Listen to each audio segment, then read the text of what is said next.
सबसे पहले आप सभी लोगों को मेरा प्रणाम, पहला नमस्कार।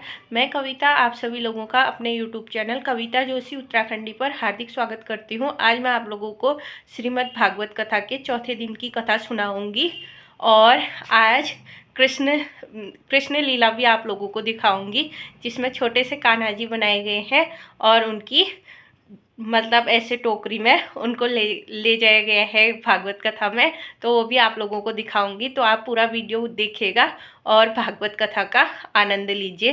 तो जी चलिए ब्लॉग स्टार्ट करते हैं। परंतु यज्ञ में थोड़ी सी मंत्र की त्रुटि हो गई, जिसके फलस्वरूप उस यज्ञ कुंड से विप्रासुर नामक एक बड़ा असुर पैदा हो गया। तो जैसे ही विप्रासुर प्रकट हुआ और त्वष्टा ऋषि ने आदेश दिया, जब वह इस वन में प्रवेश किया उसने, तो वह स्त्री रूप में परिणत हो गया। तो इसके बाद फिर वशिष्ठ जी के आज्ञा से फिर बाद में वह एक महीने पुरुष एक महीने स्त्री इस प्रकार से रहने लगा और बाद में वह श्रीमद देवी भागवत महापुराण कथा श्रवण करके वह हमेशा के लिए वह पुरुष बन गया। तो कहते हैं कि इक्ष्वाकु मृग मनु महाराज के इक्ष्वाकु मृग सरियाते धृष्ट करुष नरिशंत पृखद आदि 10 पुत्र हुए। इनमें सरियाती नामक जो पुत्र हुए उनकी एक बेटी हुई सुकन्या,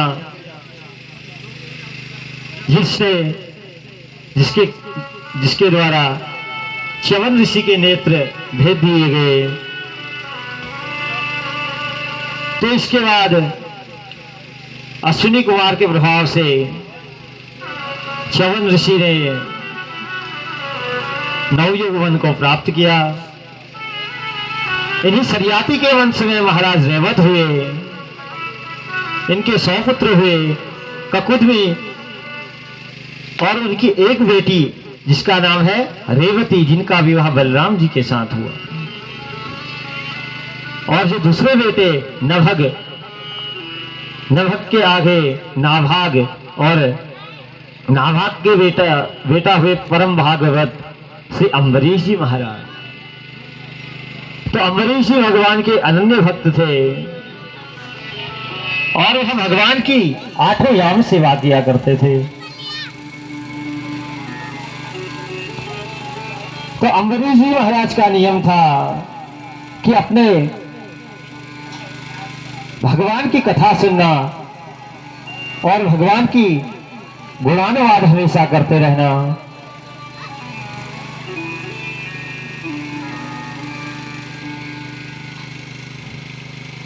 और इसी एक बार अम्बरीश जी ने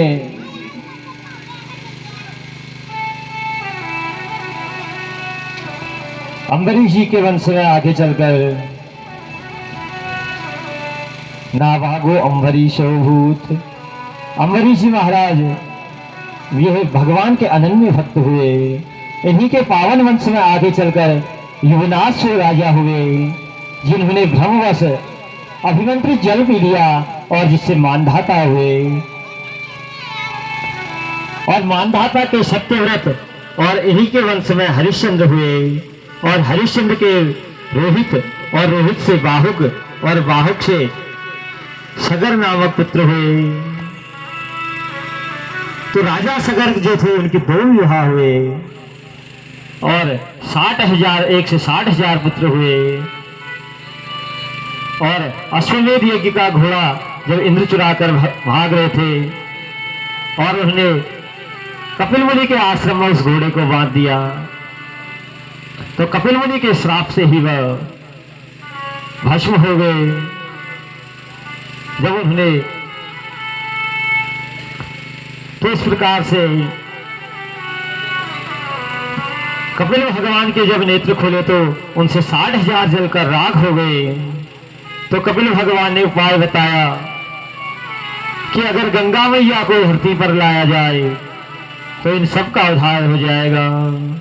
तब सगर पुत्र असमंजस के हुए अंशुमान के पुत्र हुए दिलीप और दिलीप के पुत्र हुए भगीरथ, इन सबने कठोर तप किया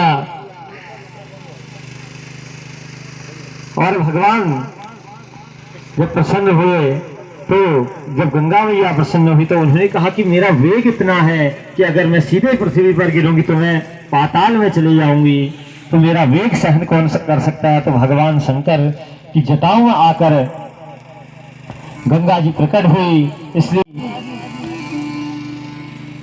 जैसे ही चल पड़ी तो रास्ते में जहनु नामक ऋषि तप कर रहे थे। गंगा जी ने अपने वेग के उससे उनकी कुटिया बहा दी। तो गंगा जी तो उन्होंने क्या कर दिया, गंगा जी का पान कर दिया।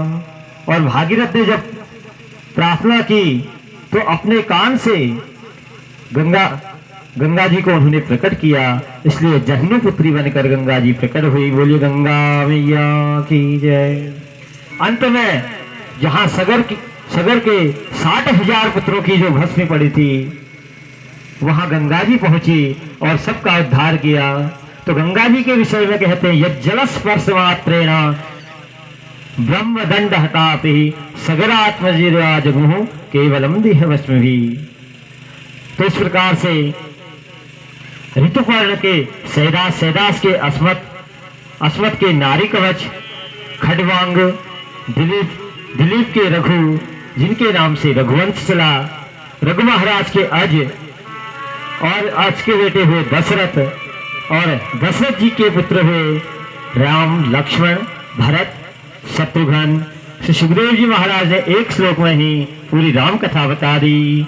गुरुवर्थे त्यक्तराजो व्यचरणवरम पद्मपद्व्यप्रियायाम पाणि स्पर्शात् क्षमाभ्याम ऋजिपथरुचो यो हरिन्द्र अनुजाभ्याम वैरूप्या सुर्पणख्या प्रियवहृषारोपिता भोजविजम्बः त्रस्राब्धिर्बद्ध सेतु खलदल वहन कौशलेन्द्रोवतान्नः। तो राजा दशरथ जी के घर में भगवान राम, लक्ष्मण, भरत, शत्रुघ्न प्रकट हुए। तो आइए एक बधाई गाएंगे राम जी के जन्मोत्सव में। इसके बाद आज की कथा को आगे बढ़ाएंगे। प्रगटे हैं चारों भैया अवध में बाजे बधैया। प्रगटे हैं चारों भैया अवध में बाजे बधैया। प्रगटे हैं चारों भैया अवध में बाजे बधैया। बाजे बधैया, बाजे बधैया, बाजे बधैया, बाजे बधैया। प्रगट है, प्रगट है, प्रगट है चारों भैया अवध में बाजे बधैया। प्रगट है चारों भैया अवध में बाजे बधैया।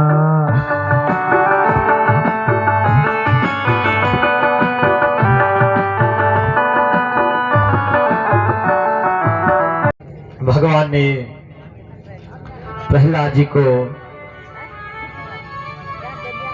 अभिषेक दिया और भक्त को आशीर्वाद देकर भगवान चले गए। इसी के साथ सप्तम स्कंद को प्रणाम करते हैं, अष्टम स्कंद में प्रवेश करते हैं। तो कहा कि सत्य, त्रेता, द्वापर, कली आदि जब 1000 बार जब व्यतीत हो जाते हैं तो ब्रह्मा जी का यह एक दिन कहा गया। ब्रह्मा जी के एक दिन में 14 मनवंतर होते हैं। तो कहा कि जो यह 14 मनवंतर हैं इसमें से जो चौथा मनवंतर है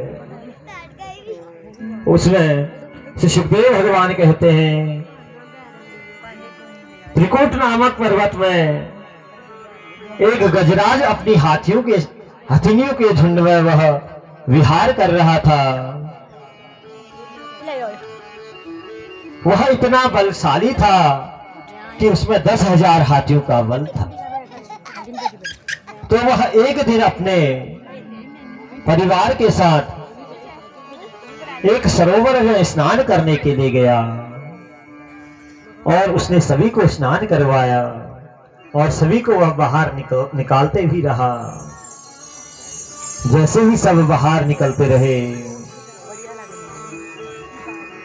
तो अचानक क्या हुआ, एक ग्राह ने उसका पांव, उस हाथी का पांव पकड़ दिया। अब वह हाथी सबको पुकार लगाने लगा, अपने पत्नियों को कहा और अपने पुत्रों को भी आवाज लगाई कि मुझे इस संकट से बचाओ। तो कहा, जब सभी ने बहुत प्रयास किया लेकिन जब निकालने में समर्थ नहीं हुए तो वही छोड़ के वह जाने लगे। तो इतने में ही जो गज है वह पुकार लगाता है। पहले तो अपनों को पुकार लगाता है कि मेरे को इस संकट से उबारो। जब अपने कोई काम नहीं आता है तो वह भगवान को याद करता है, कहता है कि जब भी मेरे ऊपर कोई संकट आया मैंने अपने पास किसी को नहीं पाया, वह पूरी करवाई थी। तो कहते हैं कि तो वह पूछती है, क्या कहा? नारायण नारायण कहा। इसी प्रकार से 108 की माला पूरी उसने करवाई। तो उसी रात्रि में उसने गर्भाधान किया, जिससे प्रहलाद जी, तो जब यह तप करने के लिए यह चले गया तो देवताओं ने क्या किया, देवताओं ने इन पर धावा बोल दिया।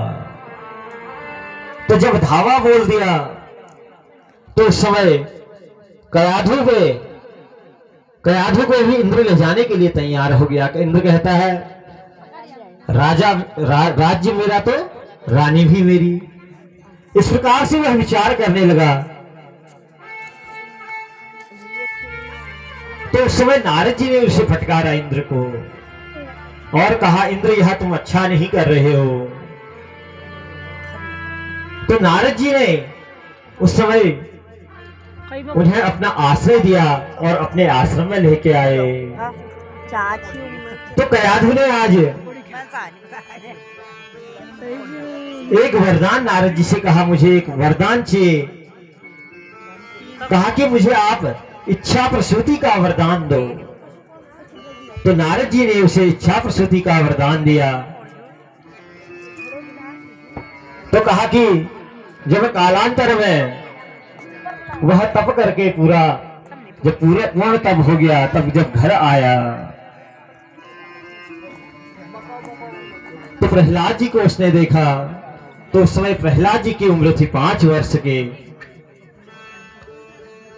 तो जैसे ही प्रहलाद जी 5 वर्षीय हो गए तो पास में ही एक गुरुकुल में उन्हें भेज दिया, जहां शुक्राचार्य के पुत्र संडामर्क 2 आचार्य हैं। और वहां क्या है, वह हिंसक विद्या वह सिखाते हैं। तो जैसे ही यह जाते हैं, घर के ही पास में विद्यालय था और वहां जो भी गुरुजन पढ़ाते थे उसे बस याद सब रहता था, लेकिन उसका वह मनन नहीं करते थे। तो इस प्रकार से जब वह पहली बार आए तो कहा कि बेटा कोई अच्छी बात बताओ जो तुम्हें गुरुकुल में तुमने सीखी। तो बड़े प्यार से अपने पुत्र को हृदय से लगाकर आज जब उसने पूछा तो वह बोल पड़े। कहा क्या, तत्साधुमन्ये सुरवर्य देहिनाम सदा समुद्विग्न धिया ग्रहात् ग्रहात् हित्वात्मपातं गृहमन्धकूपं वनं गतो यद हरिमाश्रयेतः। कहा कि पिताजी ये गृहस्थ जीवन में क्या है, अंधा कुआं है। कहा कि कुएं में अगर कोई गिर जाए तो वह बच जाता है। कहा और यदि पनघट हो तो अगर कोई पानी लेने आए तो वह देख ले तो वह चिल्लाएगा। इसी प्रकार से कह रहे कि आप वन जाओ, तो कहा कि कौन से वन जाओ? वन जाओ, कहते हैं कि वन जाने से क्या होगा, अगर वन जाओगे तो भगवान का आश्रय लोगे, और भगवान का जब आश्रय आप ग्रहण करोगे तो आपकी बुद्धि भी ठीक हो जाएगी। तो आज प्रहलाद जी ने जैसे ही ऐसे समझाया, हिरण्यकश्यपु को क्रोध आया। कहा इसको ऐसा किसने सिखाया? तुरंत आचार्यों को बुलाया। अब जैसे ही वह आए तो उन्होंने देखा और कहा कि आप क्या पढ़ाते हैं इनको? तो उन्होंने कहा हम तो पढ़ाते जो सबको हैं वही इनको भी पढ़ाते हैं। तो कहा कि अच्छे से पढ़ाओ। तो ऐसे ही दोबारा जब प्रहलाद जी जब दूसरी बार घर आते हैं तो हिरण्यकश्यपु ने सोचा बेटा इस बार क्या सीख कर आए? तो प्रहलाद जी इस बार कहते हैं कि पिताजी इस बार एक बात नहीं, 2 बात नहीं, इस बार तो बल्कि बार मैं 9 बातें सीख के आया। तो कहा कि क्या? श्रवणम कीर्तनम विष्णु स्मरणम पाद सेवनम अर्चनम वंदनम दास्यम सख्यात्मनिवेदितम। कहा कि उस भगवान का श्रवण करो, उनकी कथाएं श्रवण करो, उनका कीर्तन करो। इसी प्रकार से नवदा भक्ति के भी 9 आचार्य बनाए गए। इस प्रकार से जब उन्होंने समझाया तो कहा कि अब तुम्हें मैं नहीं छोड़ने वाला। जैसे ही उनको पटक दिया तो फिर बुलाया संडावर्क को, कहा कि आपने क्या पढ़ाया? तो उन्होंने कहा कि हम तो सबको भी वही पढ़ाते हैं। तो कहा कि इसकी बुद्धि ऐसे कैसे हो गई? तो कहा कि न मत प्रणीतम न पर प्रणीतम, न हमने पढ़ाया न किसी दूसरे ने पढ़ाया, क्योंकि गुरुकुल में तो हम ही रहते हैं। तो कहा कि नैसर्गिक मतिरस्य राजन, हे राजन इसकी जो बुद्धि है यह नेचुरल ज्ञान इसके अंदर है, और नए से कोई आता है वहां पढ़ाने। तो आप प्रहलाद जी से पूछ रहे हैं मां तेरे, तो कहा कि तेरी बुद्धि कैसे लगी, भगवान पे तेरी बुद्धि कैसे लगी? तो प्रहलाद जी बहुत बढ़िया बात कहते हैं, मां तेरे न कृष्ण परतः सदोवा, मैं नरक जाऊंगा। तो कहा कि झूठा व्यक्ति धरती का भार। ऐसे ही अमृत कलश देखा तो असुर लेकर भागने लगे। तो इस प्रकार से जैसे ही असुरों के हाथ में अमृत पड़ा तो भगवान ने गरुड़ को आज्ञा दी कि तुम जब तक मैं अपना मोहिनी अवतार लेकर नहीं आता तब तक तुम इस अमृत की रक्षा करना। तो गरुड़ जी ने उनसे झपट्टा मारा तो 4 जगह पे वह बैठे। तो वह 4 स्थानों पे कुंभ लगता है,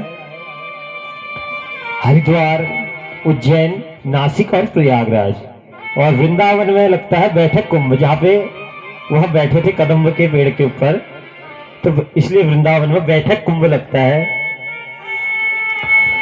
तो इस प्रकार से दैत्य लोग अमृत कलश लेकर जैसे ही भागे तो वह कहने लगे पहले मैं पीऊंगा। तो इस प्रकार से भगवान अपने मोहिनी अवतार लिया और आए, और जैसे ही असुर ने मोहिनी अवतार देखा तो वह कहने लगे कि हम सब कश्यप ऋषि के पुत्र हैं, हमने समुद्र मंथन किया और उससे यह अमृत हमें प्रकट हुआ। तो यह अमृत पान आप हमें अपने हाथ से करा दीजिए। तो भगवान ने जो मोहिनी अवतार लिया तो कहा कि तुम्हें मुझ पे ऐसे विश्वास नहीं करना चाहिए।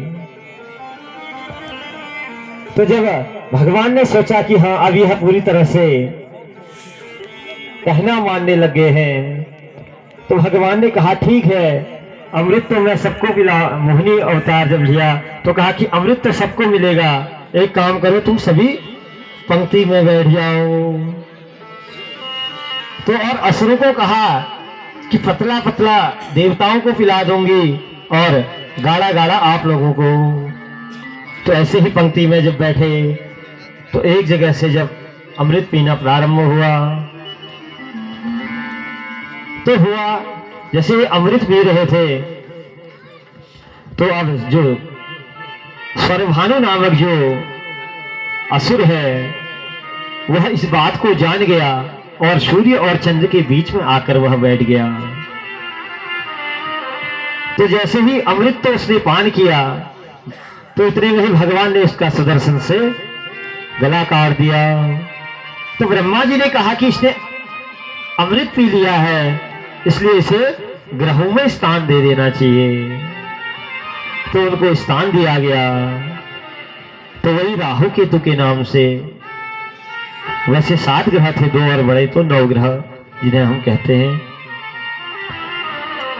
इस प्रकार से भगवान ने जब अमृत देवताओं को पिलाया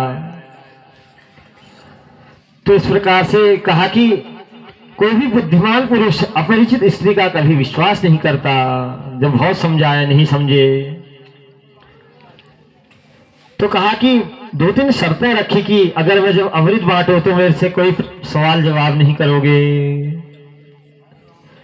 तो इस प्रकार से भगवान ने देवताओं को अमृत पिलाया, अमृत सुधा का पान किया और स्वरभानु का संहार किया और 9 ग्रहों में राहु केतु के नाम से उन्हें स्थान मिला। तो देवासुर संग्राम, अब दैत्यों के होश उड़ गए। जैसे ही भगवान ने अमृत पिलाया और अंतर्धान हो गए तो दैत्यों को लगा कि हमारे साथ बहुत धोखा हो गया। तो पता लगाओ, एक बोला मुझे तो लगता है वह थी ही नहीं, निश्चित रूप से वह भगवान विष्णु ही थे, उन्होंने हमें ठग लिया, ये सब धोखेबाज हैं। इस प्रकार सुखदेव जी कहते हैं परीक्षित अमृत पान कर चुके थे और देवता बलशाली हो चुके थे, चुन चुनकर उन्होंने सभी असुरों को समाप्त किया। तो दैत्यराज बलि मारे गए और स्वर्ग पर देवताओं का आधिपत्य साम्राज्य उन्होंने स्थापित किया। तो शुक्राचार्य ने मृत संजीवनी विद्या से पुनः उसे जीवित किया बलि को। इस प्रकार से कहा कि चिंता मत करो, यदि मेरी बात ठीक लगे, अगर मानते हो तो उसका एक समाधान है।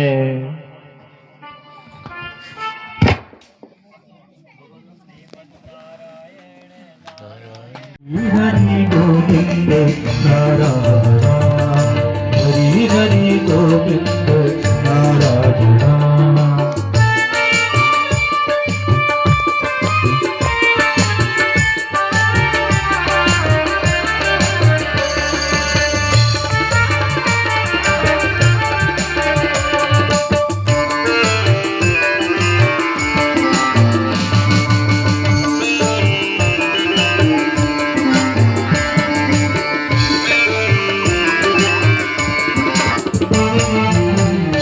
कृष्ण नारायण कृष्ण नारायण कृष्ण नारायण कृष्ण नारायण कृष्ण नारायण कृष्ण नारायण कृष्ण नारायण कृष्ण नारायण। हरि हरि गोविंद नारायण, श्री हरि हरि गोविंद नारायण, हरि हरि गोविंद नारायण, हरि हरि गोविंद।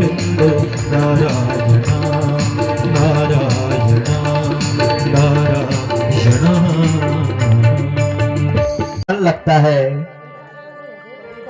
प्रहलाद के कहते ही इसी प्रकार से जैसे ही प्रहलाद जी ने समझाया तो कहता है कि अब इन्हें तुम मारो। कहते हैं कि कुछ भी हो अब ये इसे बचना नहीं चाहिए। तो कहा कि कौन मारेगा? तो सभी उपाय किया, सर्वे उपाय हंतव्य। कहा कि चाहे कैसे ही हो इसे तुम अब मारो। तो सारे उपाय किए गए, त्रिशूल से भी मारने का उपयोग किया गया, लेकिन सारे त्रिशूल टूट गए, लेकिन भक्त प्रहलाद पे एक भी खरोच नहीं। इस प्रकार से जब एक दिन होलिका वहां आई तो उसने कहा भैया बड़ी परेशान दिख रहे हो। तो उन्होंने कहा ये तेरा जो ये प्रहलाद है यह तो कैसे ही मरता ही नहीं है, मैंने सभी उपाय कर दिए। तो उन्होंने कहा कि भैया यह कौन सी बड़ी बात है, मेरे पास ब्रह्मा जी का दिया हुआ एक शॉल है, उसे ओढ़कर मैं अग्नि में बैठ जाऊंगी, मुझे तो कुछ होगा नहीं, यह जल जाएगा। तो इस प्रकार से आज जब प्रहलाद जी को मारने के लिए होलिका को बुलाया गया तो प्रहलाद जी ने क्या किया, जैसे ही अग्नि में हो बैठी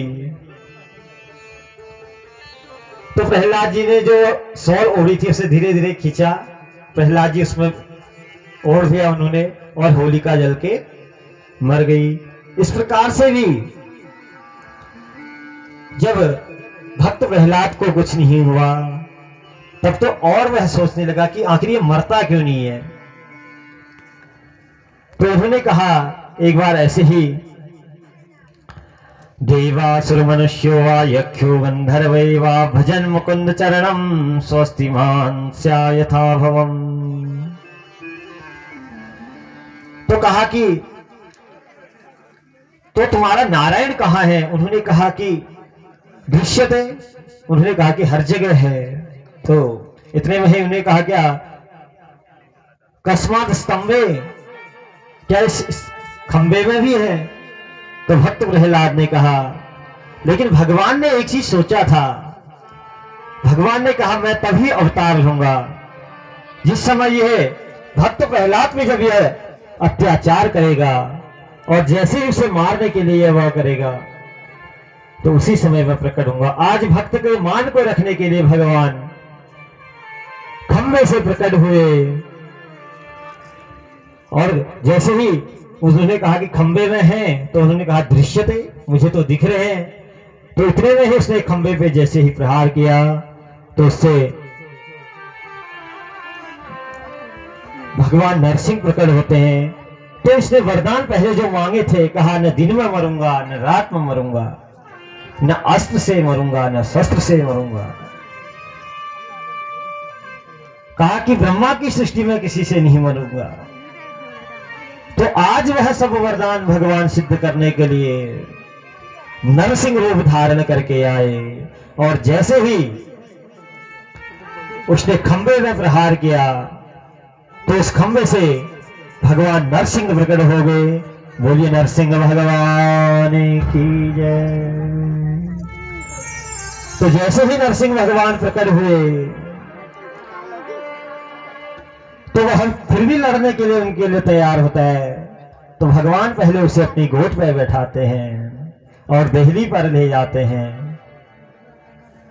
तो कहा कि न दिन में मरूं, अब वह सब वरदान उनको याद दिला रहे हैं। कहा कि तुमने कहा था न दिन में मरूं न रात मरूं, ये शाम का समय है। कहा कि न अस्त्र से मरूं न शस्त्र से मरूं, यह क्या है नाखून है, यह सजीव ही है निर्जीव ही है। इस प्रकार से सब जब उन्हें बताया तो आज भगवान ने जब उसको लगा कि मेरे सब वचन वह हो गए, तो आज भगवान ने उसका जब पेट फाड़ा, आज वनमाली भगवान आज आंत्रमाली पहने हुए हैं। तो जैसे ही भगवान का यह रूप देखा, भगवान को क्रोध में जब लोगों ने देखा तो कोई सामने नहीं जा रहा था। तो जैसे ही हिरण्यकश्यपु को मारा तो उसके बाद कोई जब सामने नहीं गया तो धीरे धीरे सब जाने लगे, एक एक करके स्तुति करने लगे, लेकिन भगवान प्रसन्न नहीं हुए। तो जब सभी गए तो उसके बाद माता लक्ष्मी से प्रार्थना की, कहा कि आप ही उन्हें मना सकते हैं, आप ही आइए।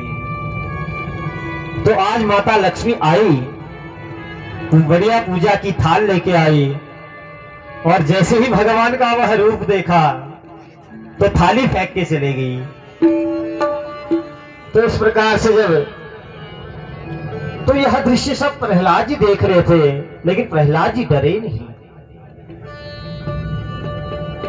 तो जब प्रहलाद जी डरे नहीं तो ब्रह्मा जी ने देखा कि हाँ प्रहलाद यहाँ पे है, तो प्रहलाद जी को भेजा। तो जैसे ही भक्त प्रहलाद को भगवान ने देखा तो आज भगवान ने उनके सिर पर अपना हाथ फेरा और भक्त प्रहलाद से पूछा कि आपको डर नहीं लगा, मेरे इस स्वरूप से आपको डर नहीं लगा? तो भक्त प्रहलाद, क्योंकि वह तो भगवान के चिंतन में ही वह थे, तो उन्होंने कहा मुझे वह आपका वह स्वरूप तो दिखाई ही नहीं दे रहा था, जो विकराल स्वरूप था, तो मैं तो आपके दूसरे वाले स्वरूप में वह था। तो इस प्रकार से भगवान ने प्रहलाद जी को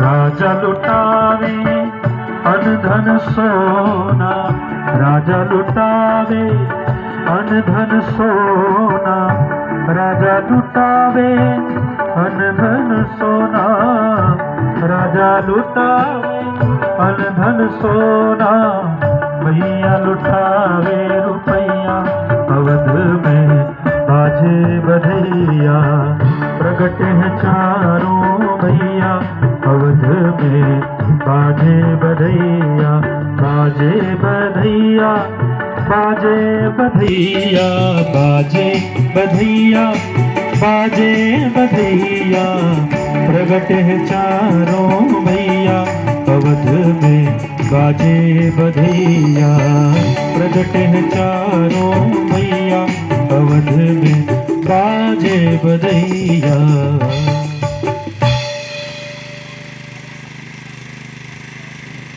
तो इस प्रकार से सूर्यवंश का वंशावली हमने श्रवण की। तो अब चंद्रवंश की वंशावली सुनेंगे। श्री सुखदेव जी कहते हैं कि राजन, अब चंद्र के वंश की परम पुण्यमयी कथा तुम श्रवण करो। भगवान नारायण के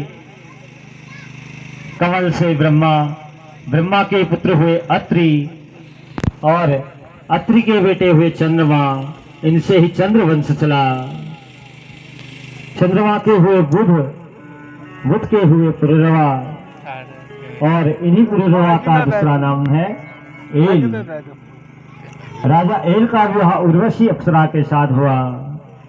इनके आयु सताई सत्यायु राय जय विजय महाराजा नहुष का जन्म हुआ, और नहुष की यति याति संयाति आयाति वियति कृति है 6 पुत्र हुए। इनमें से सबसे बड़ा जो बेटा वह यति हो गए, वह संन्यास धर्म उनने अपना लिया। दूसरे बेटे के 2 विवाह हुए। पहला विवाह हुआ शुक्राचार्य की बेटी देवयानी से, और दूसरा विवाह हुआ वृषवर्वा की पुत्री शर्मिष्ठा से। इस प्रकार से ययाति यदुतुर्वसुदुः अनुरूप आदि 5 संतानें हुई। तो इन 5 संतानों में सबसे छोटे का नाम है पुरु, जो पिता के वह अनन्य भक्त थे। शुक्राचार्य के हिसाब से ययाति बुढ़े हो गए, और वह वृद्धावस्था में पुरु ने अपने पर अपना यौवन अपने पिता को दिया। इसलिए ययाति ने पुरु को ही चक्रवर्ती सम्राट घोषित कर दिया। तो बड़े पुत्र को शापित किया गया, तुम्हारे वंश में कोई चक्रवर्ती नहीं होगा। तो सुखदेव जी कहते हैं कि परीक्षित, पुरुवंश में राजा दुष्यंत का जन्म हुआ। इनके बड़े प्रतापी पुत्र वह भरत हुए और इस प्रतापी वंश में राजा रंतिदेव हुए, जिन्होंने सूखा पड़ जाने पर प्रजा के लिए अपना सर्वस्व लुटा दिया। तो इस प्रकार से अपना सर्वस्व लुटा दिया, 49 दिन तक स्वयं भूखे रहे। ऐसे प्रतापी पुरुवंश में परीक्षित तुम्हारा भी जन्म हुआ, तुम पुरुवंशी हो। तो कहा कि सबसे बड़े भाई जो यदु थे, तो उनसे ही यदुवंश चला। यदुवंश में अजमेर हुए, देवमीड हुए, सूरसेन हुए और प्रभाति आदि बड़े प्रतापी राजा हुए। सूरसेन के बेटे हुए आनक दुंदुभी, इन्हीं का नाम वसुदेव है। वसुदेव की 60 पत्नियां हैं और जो 60वीं पत्नी है वह है देवकी। तो इस प्रकार से राजा सुखदेव परीक्षित को यशोदा जी को देखने गई और देखा कि आज भाभी जी नहीं उठी। तो और उन्होंने देखा और वह कहने लगी, नंद बाबा के पास गई और कहने लगी, भाइयों भयो भयो। नंद बाबा कहते भयो ना भयो ना भयो ना। इतने में ही सुनंदा कांसी की थाल बजाते हुए कहने लगी, भयो भयो भयो। कहा भयो? तो कहा, नंद के आनंद भयो, जय कन्हैया लाल की।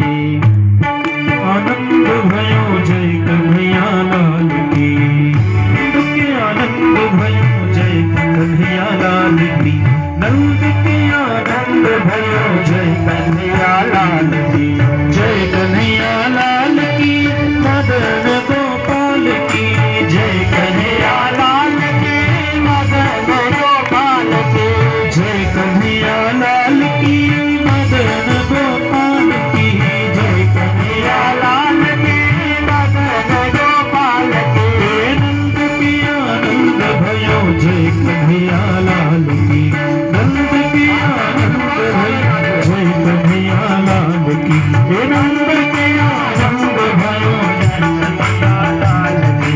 कहु को बिना हाथी घोड़ा, कहु को पाल की, कहु को बिना हाथी घोड़ा, कहु को पाल के, कहु को बिना हाथी घोड़ा, कहु को पाल की, कहु बिना हाथी घोड़ा, कहु को पाल के, जानन को हाथी घोड़ा, घोड़न को पाल की, जानन को हाथी घोड़ा, घोड़न को पाल की, हे नंद के आनंद भयो जय कन्हैया लाल की, नंद के आनंद भयो जय कन्हैया लाल की, जय कन्हैया लाल की, मदन गोपाल की, जय कन्हैया लाल की, मदन गोपाल की, जय कन्हैया लाल की, मदन गोपाल की, जय कन्हैया लाल की, मदन गोपाल की, नंद के आनंद भयो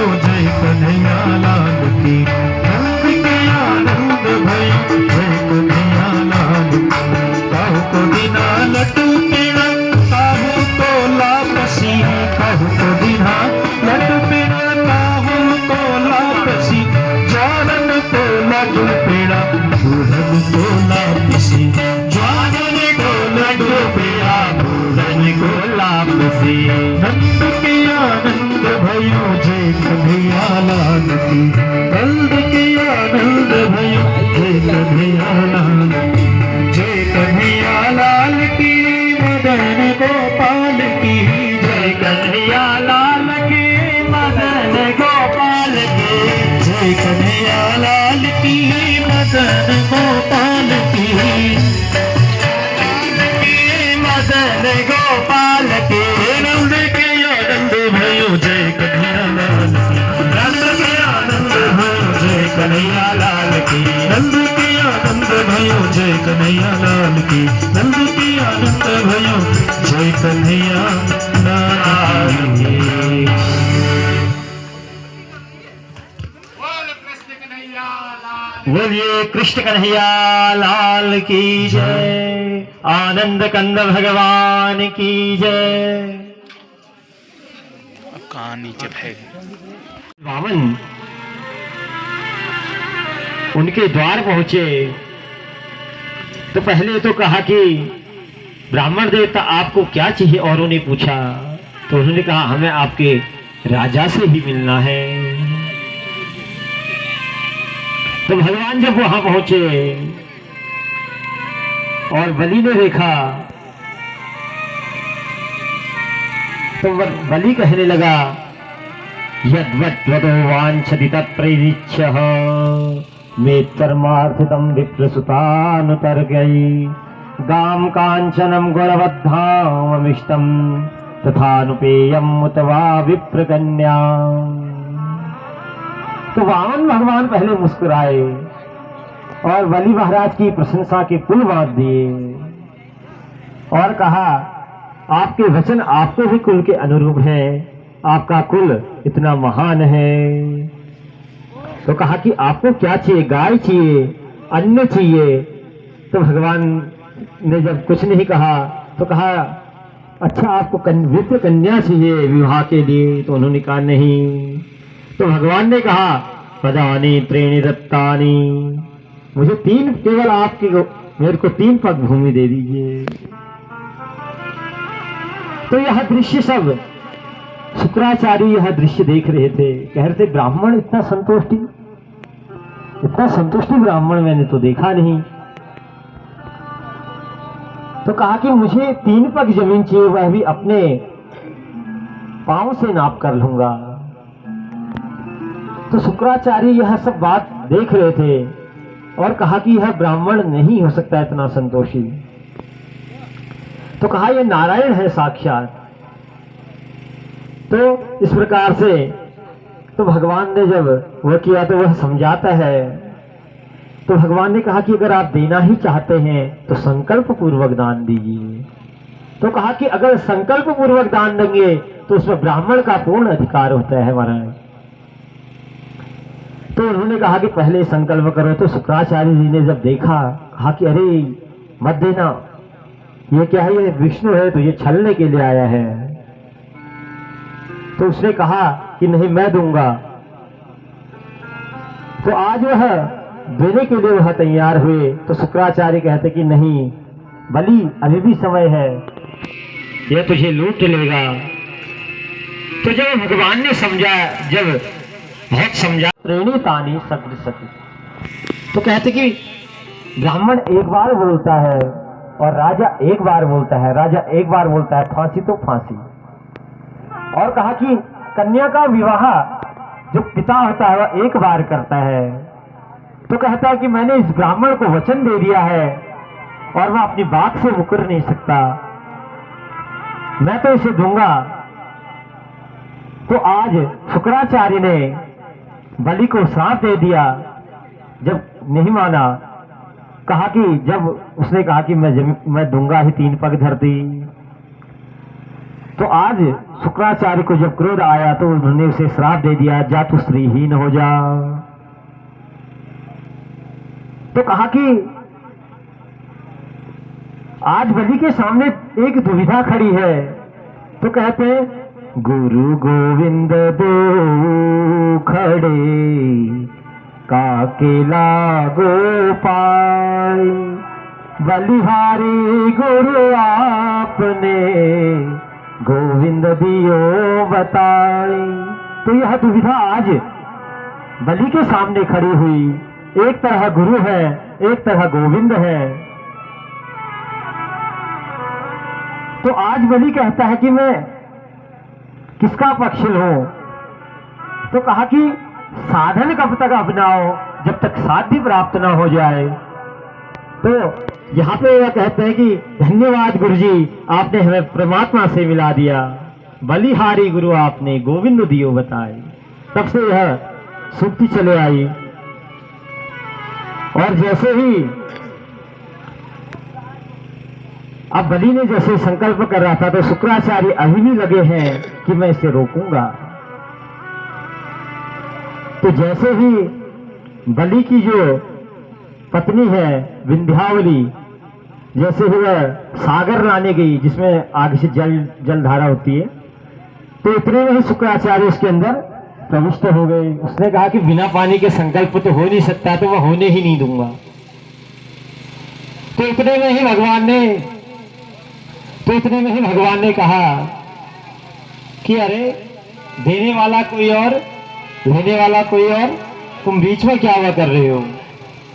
तो उन्होंने कहा,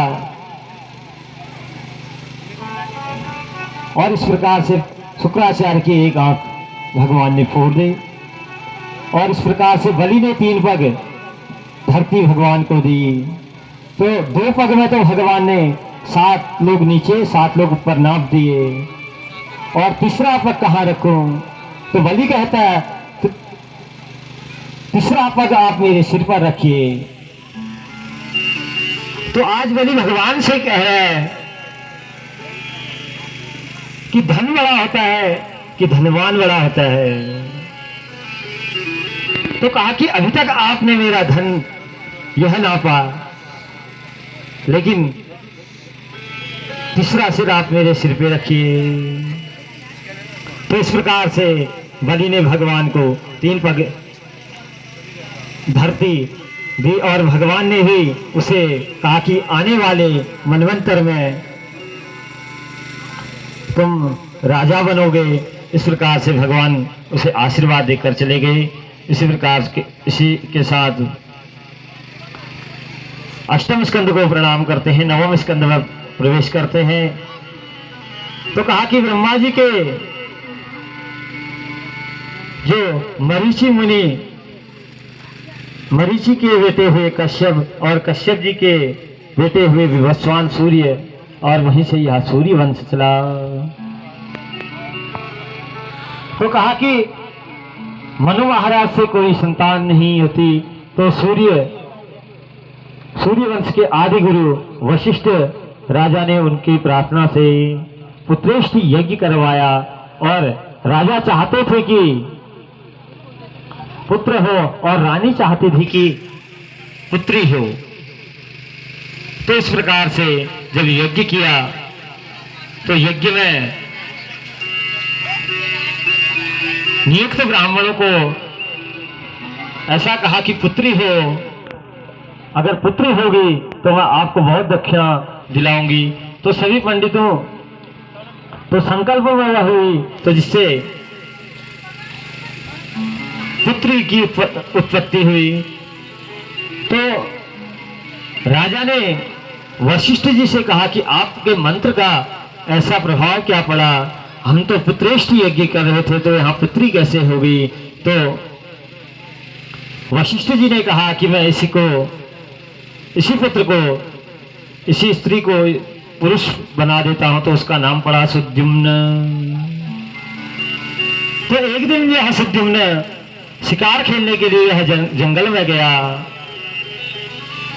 तो जब जंगल में गया तो वह स्थान भगवान शंकर ने उस स्थान को श्राप दिया था कि अगर इस स्थान में कोई प्रवेश करेगा तो वह पुरुष स्त्री रूप में वह परिणत हो जाएगा। तो बलि ने ब्राह्मणों से कहा, महाराज, तो उन्होंने कहा, शुक्राचार्य ने कहा कि तुम ब्राह्मणों की सेवा करो, और ब्राह्मण अगर प्रसन्न हो गए तुम उस श्रेष्ठ सिंहासन को प्राप्त कर सकते हो। तो इस प्रकार से बलि ने ब्राह्मणों से कहा, आपका आशीर्वाद चाहिए, यदि तुम्हारे सामने इंद्र भी आ जाए तो उसे तुम पराजित कर देना। इस प्रकार से बलि ने नर्मदा के तट पर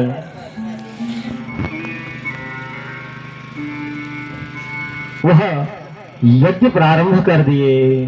उधर देव माता अदिति विचारी दुखी थी कि मेरे बच्चे दर दर भटक रहे हैं। तो ऐसा हुआ, तो जब वह स्वर्ग सिंहासन पर वह बैठ सकता है, मेरे पास सब देवताओं, जब बलि दोबारा जीवित हुआ तो उसको इतना बल दिया कि वह अब स्वर्ग में एक छत्र सम्राट से वह रहने लगा। ब्राह्मणों का आशीर्वाद, तो कहा कि ब्राह्मणों से आशीर्वाद कब लेना चाहिए?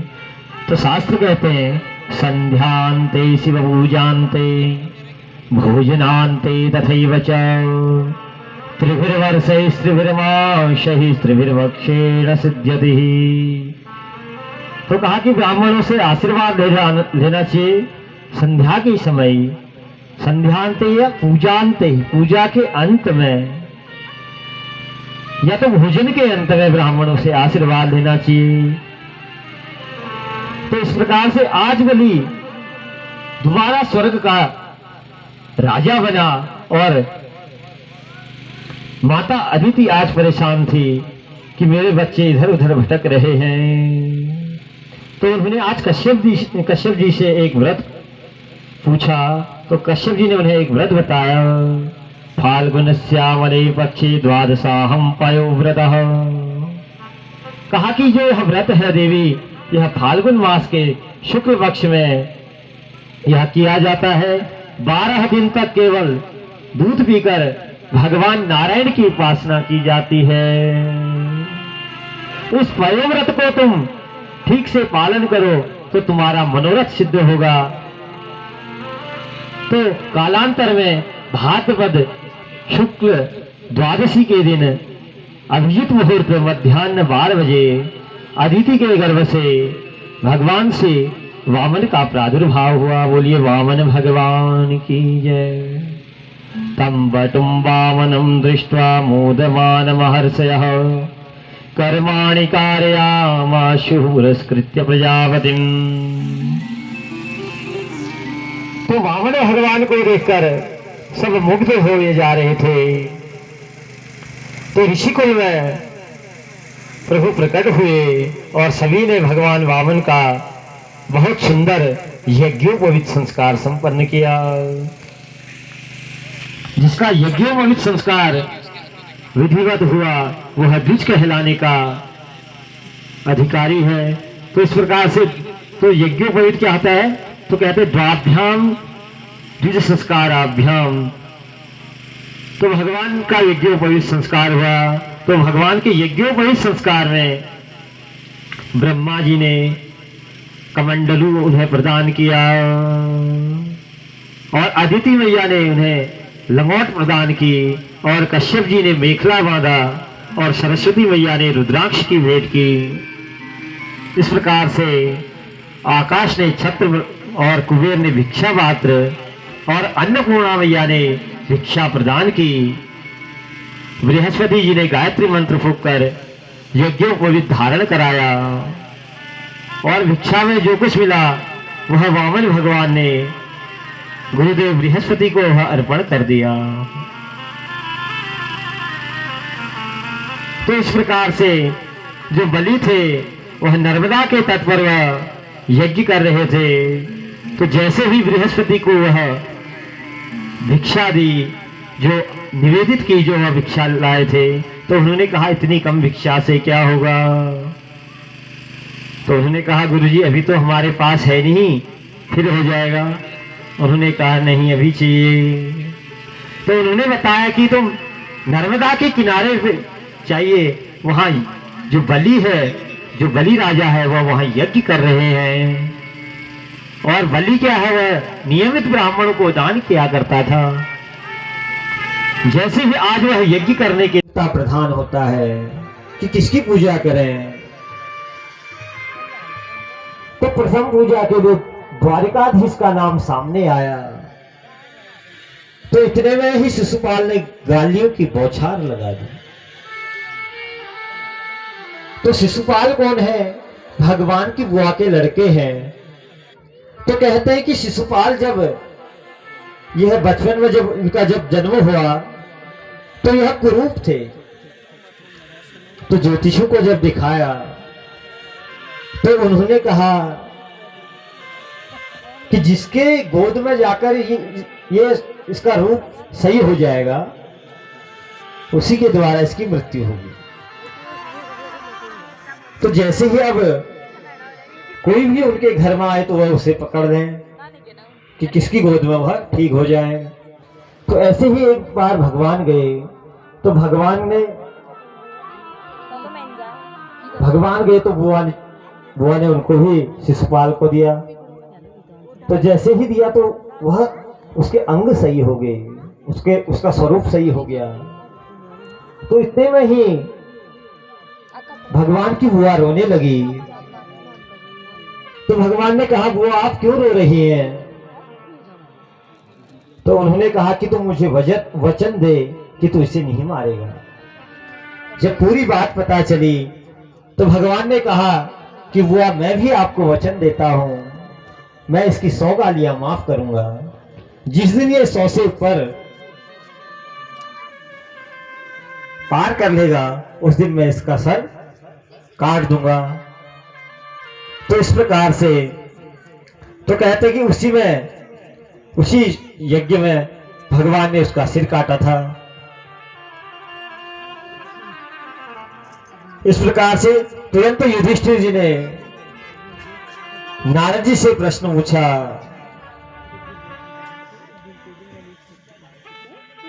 कहा कि शिशुपाल जिस प्रकार से भगवान में समा गया, जो भगवान को सरेआम गाली दे रहा था, इसकी इतनी ऊंची गति कैसे हुई?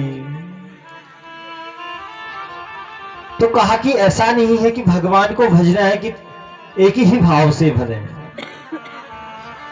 तो कहते हैं कि तस्मात् केनाप्य पायिनः मनः कृष्णम निवेशयेत्।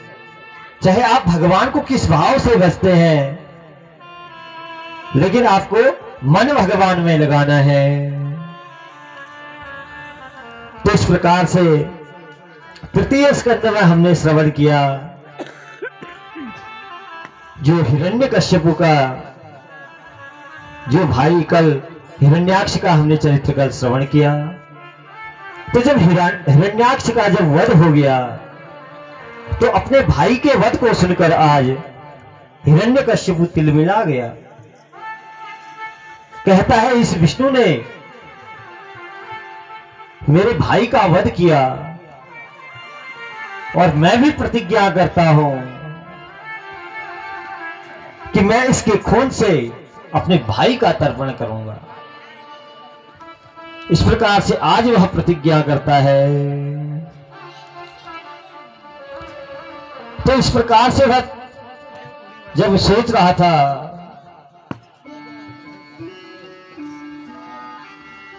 तो वह तप करने के लिए चले गया। जब वह तप, उसने कालांतर में बहुत तप किया, तो आज उसके शरीर में धीमक भी जम चुकी है। इसने इतना उग्र तप किया और इसकी एक अभिलाषा थी कि मैं बनूंगा तो अमर बनूंगा। तो इस प्रकार से वह कहने लगा। जब उसने कालांतर में बहुत तप किया तो जो धीमक जमी हुई थी, उससे एज जो ताप था, जो उसके तप का जो ताप था, वह सभी को जलाने लगा। तो तपस्या किसकी की? तो ब्रह्मा जी की तपस्या की। और ब्रह्मा जी की जब तपस्या की तो ब्रह्मा जी जब वहां पहुंचे वरदान देने, कहा कि तुम वरदान मांगो। तो सबसे पहले उसने कहा मुझे अमर बना दो। तो ब्रह्मा जी ने कहा कि अमर तो मैं खुद ही नहीं हूं, मेरी भी आयु निर्धारित है। तो फिर तो यह तप कर रहा था मंदराचल पर्वत पर। तो कहा कि जैसे हिरण्यकश्यपु है, उसके घर में भगवत भक्त कैसे प्राप्त हुए। तो कहा कि जब ये तप करने के लिए घर से निकला, तो जब वन में गया था, तो जिस स्थान पर बैठे वहां पे तोते आदि आकर नारायण नारायण इस प्रकार का उच्चारण करते। तो इस प्रकार से जिस पेड़ के नीचे भी जाए वहां यह बैठ ना पाए, वहां भी नारायण नारायण, जैसे भगवान का नाम सुने तो चले जाए। तो यह पहले दिन घर को वापस आ गया। तो कहा कि घर वापस आया तो उसी दिन जो इनकी पत्नी है, तो उन्होंने क्या किया, तो उन्होंने कहा कि आप तो तप करने के लिए गए थे, इतनी जल्दी तप करके आ गए। तो उन्होंने कहा नहीं, तप तो नहीं करके आया। तो ये कहा कि जैसे ही मैं बैठा तप करने के लिए, उतने में ही नारायण नारायण करने लगे। तो वह बैठ नहीं पाया एक स्थान पर। तो इस प्रकार से कयाधु ने उसी दिन उससे 108 बार 108 की माला। तो सुखदेव जी कहते हैं कि सुनो राजन, जो यह वृत्रासुर था, यह पूर्व जन्म में चित्रकेतु नामक यह राजा था। इसकी लाखों रानियां थी, लेकिन एक भी संतान नहीं हुई। तो कहा कि अंगिरा मुनि ने अपने आशीर्वाद के स्वरूप कृपा में इन्हें फल दिया, और वह फल बड़ी रानी को खिला दिया।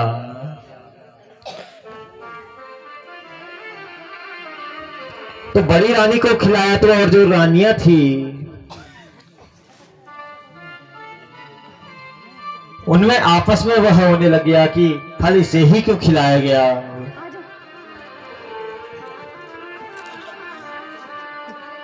तो उस पुत्र में जो है पुत्र हुआ कालांतर में, तो सभी रानियों ने एक योजना बनाई कि जो बड़ी रानी का जो बेटा है, इसको जहर देकर मार देंगे। तो सबकी सहमति हो गई। तो कृतज्ञति जो है, बड़ी रानी जो है, एक दिन वह बालक को सुबह स्नान आदि कराकर सुला के आई, और कुछ घर के कार्य में वह निवृत्त हो गई।